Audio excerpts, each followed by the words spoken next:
Hi there, welcome to my third podcast. For this, we'll be discussing LGBTQ, the entirety of the community, and their access to high quality care.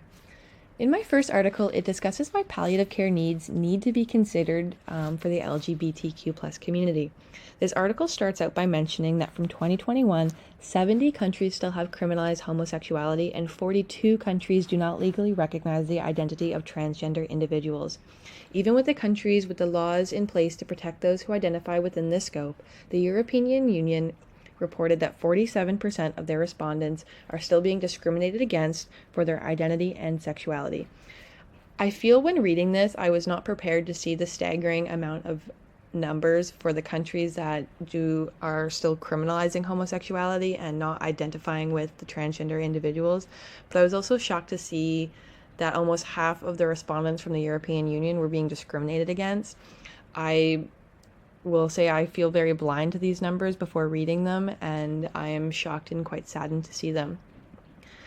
So, from our understanding from the course content as well as the lab simulations and previous research, we know that there are many inequalities related to LGBTQ and accessing healthcare. This article even mentions that in healthcare settings where there may not be any active blatant discrimination, individuals who identify within this community may not feel comfortable accessing the service due to the anticipatory idea that they will be discriminated against. This article further suggests that worse health outcomes and experiences are higher for those within this community, given their delay to accessing treatment due to their fear of being discriminated against. This leading to a disproportionate level of worse outcomes and higher incidence of morbidity and mortality for this community. The article then moves down into discussing end-of-life and palliative care.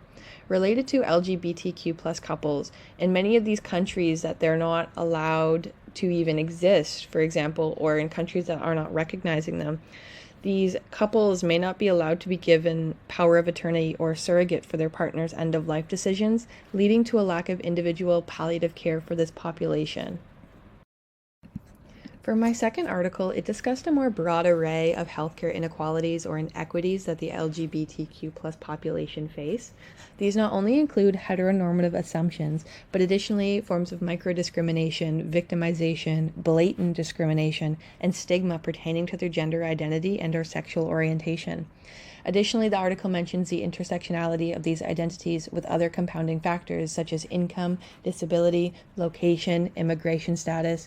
All of these fall under the social determinants of health, plus also the limited research in the field of LGBTQ quick care. Not only do these inequalities specific to identity lead to a decrease in the access of healthcare, but also the social determinants of health can specifically impact this population on its own, making it more vulnerable, and their needs for competent, inclusive care and safe healthcare practices increase tremendously.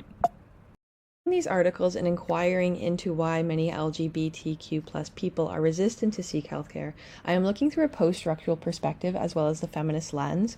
I believe it is with our language and our actions that follow, we can drastically affect individuals' experience with healthcare, and going forward, we need to be way more conscious with the language we're using as it relates to the words we're saying, the tone we're using, and the actions that follow. By doing so, we can make healthcare more accessible and more safe for the people within this population that seek it. I now hope you take the time to look through my artifacts pertaining to this section, as well as familiarize yourself with the different pride flags so that we can each give more competent, high-quality care.